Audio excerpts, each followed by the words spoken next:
નમસ્કાર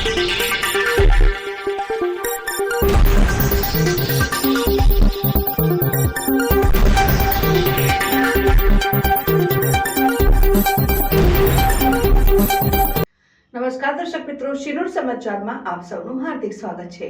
અંકલેશ્વર જેડીસીમાં આવેલી ઇન્ડોકેમ ગણેશ ઇન્ડસ્ટ્રીઝમાં આગ ફાટી નીકળતા દોડધામ મચી। સદનસીબે બનાવમાં કોઈ જાનહાનિ થઈ નથી। અંકલેશ્વર ઔદ્યોગિક વસાહતમાં ફરી એકવાર આગનો બનાવ બન્યો હતો। અંકલેશ્વર જેડીસીમાં આવેલ ઇન્ડોકેમ ગણેશ ઇન્ડસ્ટ્રીઝમાં રોજ સવારના સમયે અચાનક આગ ફાટી નીકળી હતી। આગ ફાટી નીકળતા દોડધામ મચી જવા પામી।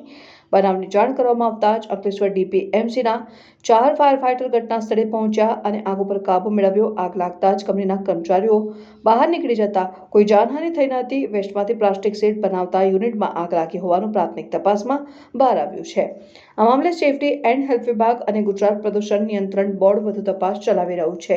રિપોર્ટર મુકેશ વસાવા, શિનોર સમાચાર ન્યૂઝ, અંકલેશ્વર। આજે અંદાજિત 11:30 ની આસપાસ ફાયર કોલ આવ્યો હતો અને સ્થળ પર પહોંચતા જાણવા મળ્યું કે પ્લાસ્ટિક વેસ્ટના ગોડાઉનમાં આગ લાગેલી છે, જે ગણેશ એન્ટરપ્રાઇઝના નામે છે એવું જાણવા મળેલ છે।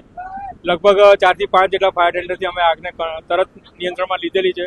હાલ કુલિંગ પ્રક્રિયા ચાલી રહી છે અને કદાચ અડધો કલાકની અંદર સંપૂર્ણતઃ આગ બુઝાઈ જશે એવું અમારું અનુમાન। કારણોમાં જે ભાઈનું ગોડાઉન છે એમણે એવું કીધું કે નજીકમાં ઇલેક્ટ્રિકલ પેનલ હોવાથી કદાચ શોર્ટ સર્કિટના હિસાબે આગ લાગી હોઈ શકે।